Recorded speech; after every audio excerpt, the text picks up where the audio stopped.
Hay que ver la cantidad de datos que hay que introducir en las redes sociales, por ejemplo en Facebook, para que se ponga en marcha. Vamos, te preguntan absolutamente todo, ¿no? Cuando uno rellena, si es que rellena todos los datos que le piden, se siente pues como invadido, ¿no? En su intimidad. En fin, ¿hasta qué punto hay que hacerlo? ¿Hasta qué punto esto está claro bajo el punto de vista legal? ¿Es legal también que luego estos datos pasen a otros países, como ha ocurrido, por ejemplo, con Estados Unidos? Vamos a salir de dudas sobre este y otros asuntos. Ya está con nosotros Javier Maestre, abogado especializado en nuevas tecnologías.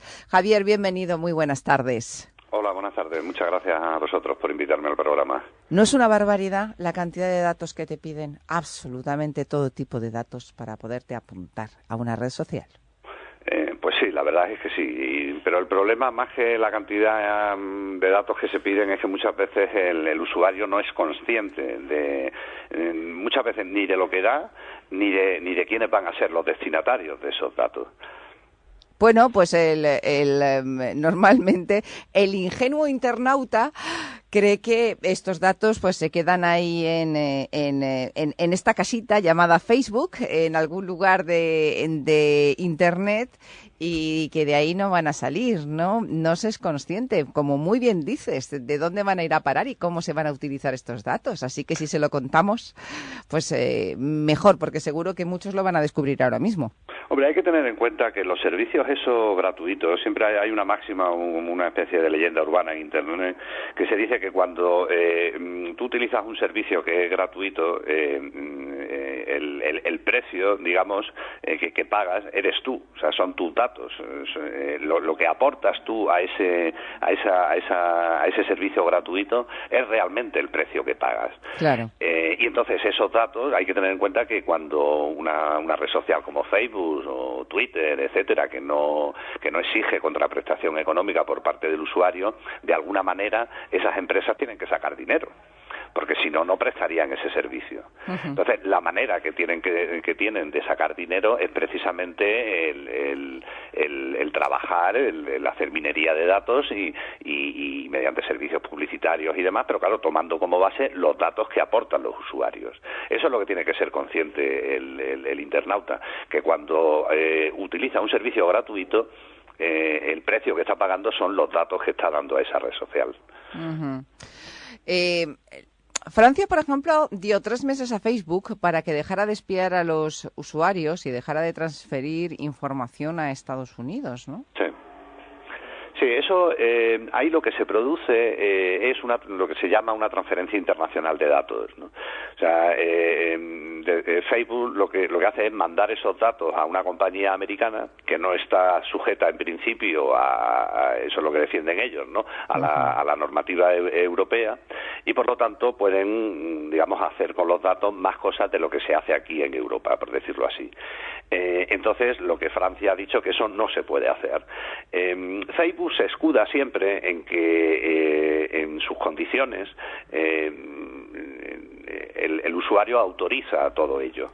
Pero también es verdad que hace poco en Francia, en un caso de una censura de una imagen, el usuario reclamó y los tribunales franceses han acordado que Facebook tiene que ir a Francia a pleitear y discutir ese asunto. O sea, que no vale escudarse en que estoy en Estados Unidos y que me vengan aquí a demandar. No. Lo que la Corte francesa ha dicho es que el usuario francés puede demandar a Facebook en Francia y que, por lo tanto, Facebook tiene que cumplir la normativa francesa.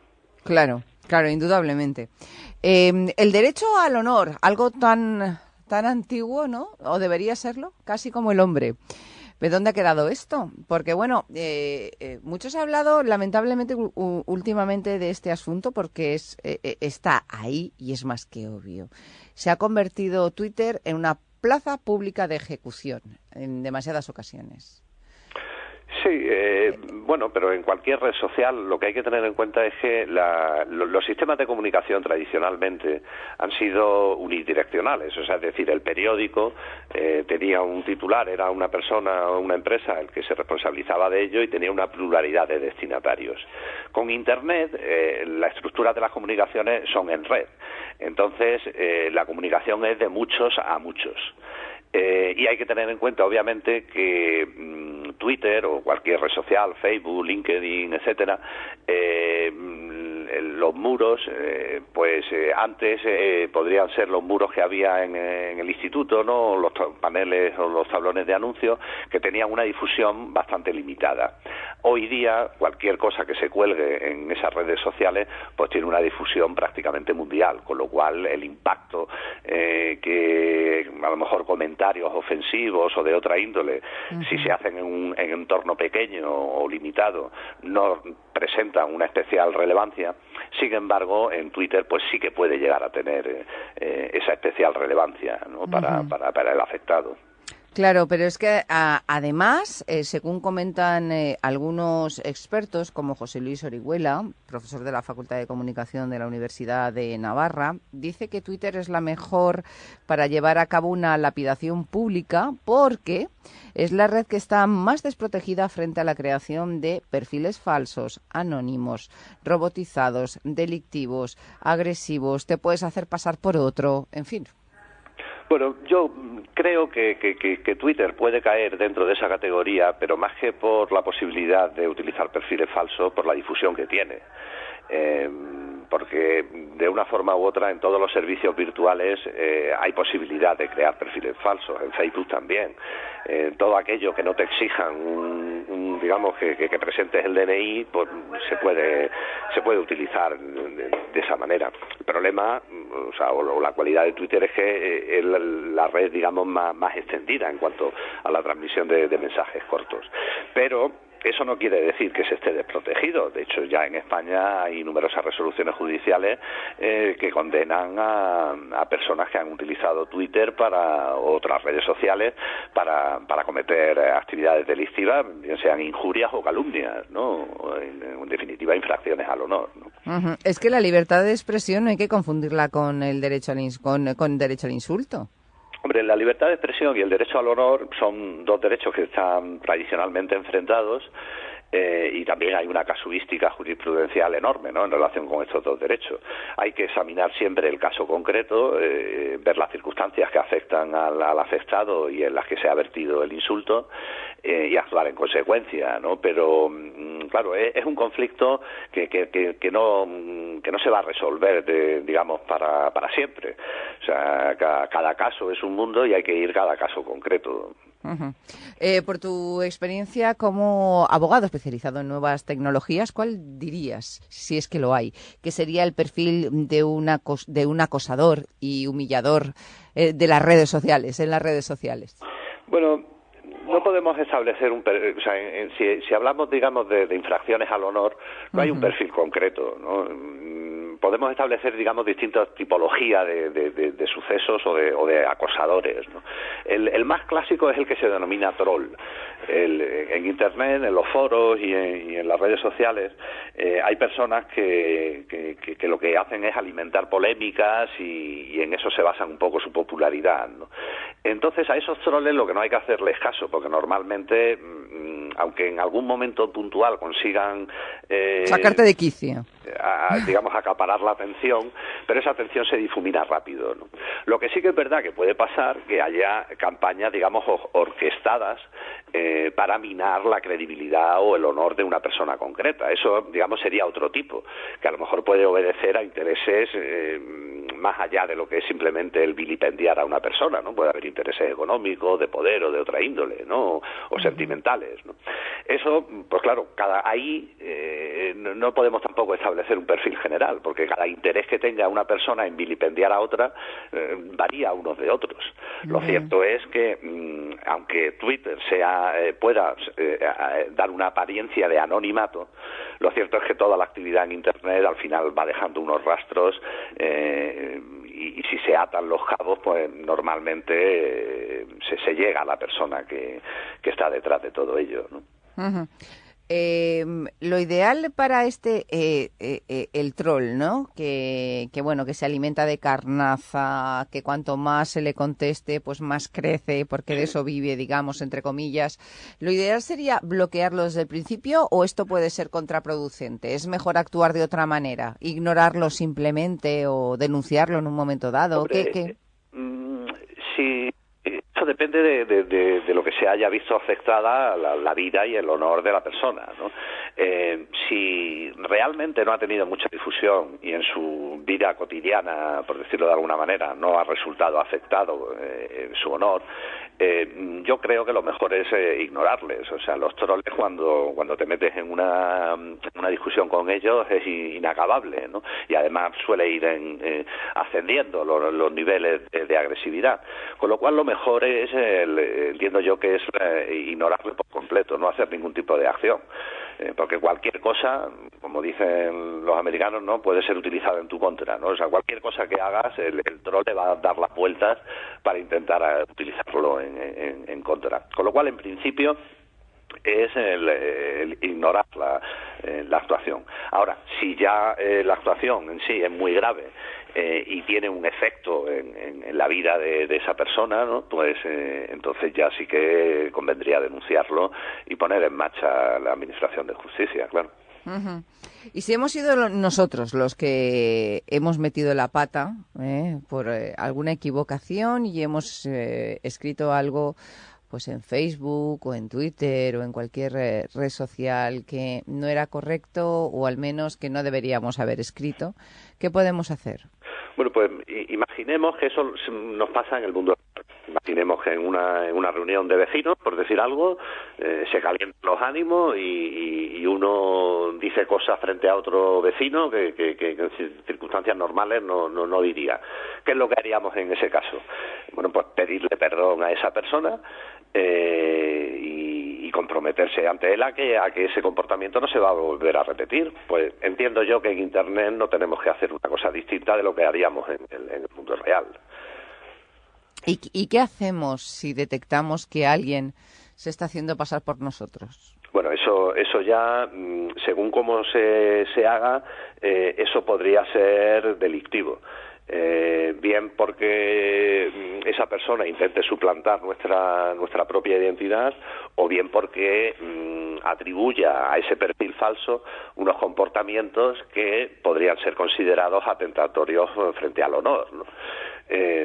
Con lo cual, bueno, pues estamos en la misma situación. Desde luego, un perfil falso, lo primero sería denunciarlo en la propia red social, utilizar las normas internas de la red social que normalmente tienen prevista esta eventualidad, y si eso no es suficiente, pues entonces ya acudir a la policía o a los tribunales civiles en función de si la infracción que se cometa puede ser delictiva o simplemente una infracción civil. Uh-huh. A veces sin mala intención se mete la pata bastante, ¿no? Porque con aquello de los amigos, que son tus amigos, y que resulta que tienes tantos miles de amigos, no sé de dónde salen como champiñones, los amigos en las redes sociales. Pues acaba alguien publicando una foto.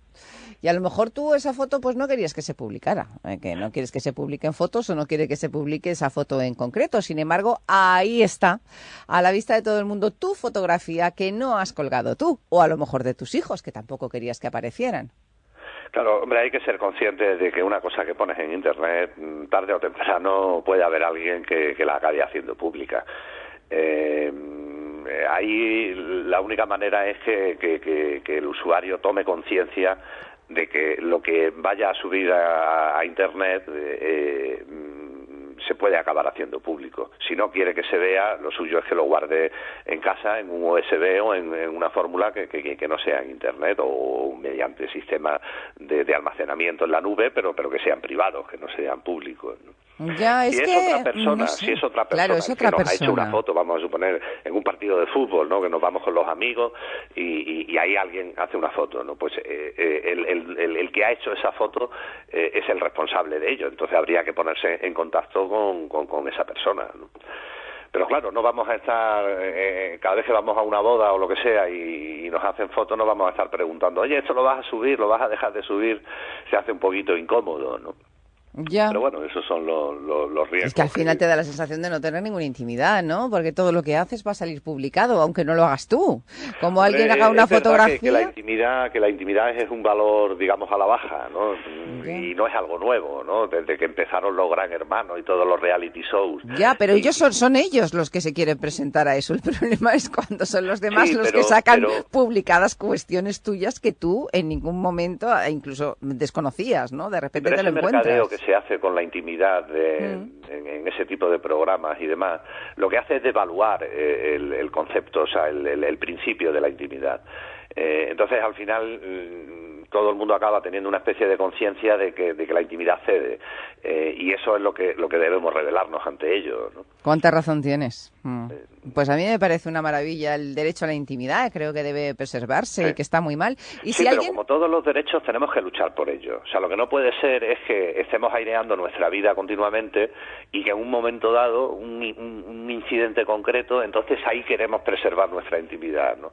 O sea, el usuario tiene que ser consciente de que si quiere ser una persona discreta, lo tiene que ser en todas las facetas de la vida. No puede ser que para una cosa sea un exhibicionista y luego para otras no. Ya. No, sí, tienes toda la razón, ¿no? Lo que pasa es que al final... Los derechos hay que tener en cuenta, aunque estén reconocidos en la Constitución y demás, pero no son fruto de, digamos, de una concesión altruista. La mayoría de los derechos que están plasmados en las Constituciones son fruto de una lucha durante años. Y hay que ser consciente de que tenemos que seguir luchando por nuestros derechos, no podemos dormirnos en los laureles. ¿No te da la sensación de que nos ha sobrepasado un poco esto de las redes sociales, de que nos ha pillado un poco desprevenidos, muy ignorantes en un principio y que se nos quedaba un poco grande? No, pero eso ha pasado siempre, es una constante en la historia de la humanidad, ¿no? O sea, todos los avances tecnológicos, pues hay a mucha gente que les pilla a contrapié. Pero eso ha pasado desde que se inventó el arado, la rueda, la revolución industrial, los ordenadores, ahora Internet, y mañana será otra cosa. O sea, que cuando estemos ya... tengamos, digamos, un sector maduro en el entorno de las nuevas tecnologías, o lo que se llaman las nuevas tecnologías, Internet y demás, seguro que sale otra herramienta, otra tecnología distinta que nos volverá a poner en las pilas para seguir trabajando en la defensa de nuestros derechos. Cosa que agradecemos, ¿no? Especialistas como tú, abogado en nuevas tecnologías, Javier Maestre, que estés ahí, pues para defender los derechos. Una cosa, antes hablábamos de un tuit, ¿no? Tú te equivocas, lo puedes eliminar, puedes luego explicar el porqué y tal. Pero ¿qué pasa con aquellas fotografías? Por ejemplo, imaginemos que hemos publicado una fotografía de un amigo que no quería aparecer en las redes sociales. ¿Qué hacemos una vez la fotografía está ahí? Hombre, lo primero es intentar prevenir. O sea, yo creo que cuando una vez se ha metido la pata... O sea, no, cuando una persona, lo que tiene que ser consciente el usuario es que cuando sube a Facebook o a cualquier otra red social con carácter público una foto donde aparecen personas que no son él, debería recabar su consentimiento antes de publicar esa foto. O sea, eso es lo que deberíamos hacer todos. Claro. Si no se hace y la otra persona se queja, pues lo suyo es eliminarla. Claro, si alguien ya ha cogido esa foto y se la ha guardado, eso no lo podemos evitar. Pero en lo que está a tu mano, ayudar a esa persona que quiere preservar su intimidad y que no quiere salir en las redes sociales. Uh-huh. Bueno, pues eso es como deberíamos actuar todos, indudablemente. Bueno, pues a ver si aprendemos que uno no valore su intimidad, no quiere decir que los demás no lo hagan. Estaría muy bien esto que sugieres, que es preguntar, algo tan sencillo como esto, antes de meter la pata. Y bueno, pues si nos sentimos acosados en la red, pues hay que denunciar, ¿verdad? No hay que pensar que, esto qué complicado y quedarnos de brazos cruzados. Bueno, si pasamos ya, digamos, de lo que es una actividad de troll ordinaria a lo que son ya insultos, amenazas o la imputación de actividades delictivas, obviamente eso hay que denunciarlo ya. Uh-huh. Además hay casos muy sangrantes, ¿no? Cuando hablamos, por ejemplo, de menores que se acaban publicando pues algunos vídeos, algunos amigos con mala fe, etcétera, y que van corriendo como la pólvora y que realmente pues hacen polvo, ¿no? Sí. A estas normalmente chicas, ¿no? A estas jovencitas. Esto hay que denunciarlo. Sí. Sí, sí. Ese tipo de actuaciones, desde luego, conviene ponerlo en manos de la policía, desde luego. Uh-huh. Y se atajan, se consigue saber de dónde viene y bueno, y dejan de estar por ahí circulando en la red, o esto ya es imposible. Una vez ya se ha publicado y vaya usted a saber dónde está saliendo ya estas imágenes, ahí quedan. Hombre, depende del grado de difusión que hayan tenido. Si no han tenido un grado de difusión elevado, pues bueno, pues se puede controlar, digamos, minimizar los daños. Pero hay que ser conscientes de que una cosa que empieza a circular por Internet es muy complicado pararlo. Se puede hacer, se puede quitar de la mayor parte de los sitios, ¿no? Pero una cosa que se ha subido es prácticamente imposible poder asegurar que nadie, absolutamente nadie, tenga una copia y la pueda volver a divulgar en el futuro. Uh-huh. Bueno, pues muchísimas gracias por esta información, por este asesoramiento, Javier Maestre, y hasta la próxima. Gracias una vez más. Muy buenas tardes. Muy bien, buenas tardes. Muchas gracias a vosotros. Nosotros vamos a hacer una pequeñísima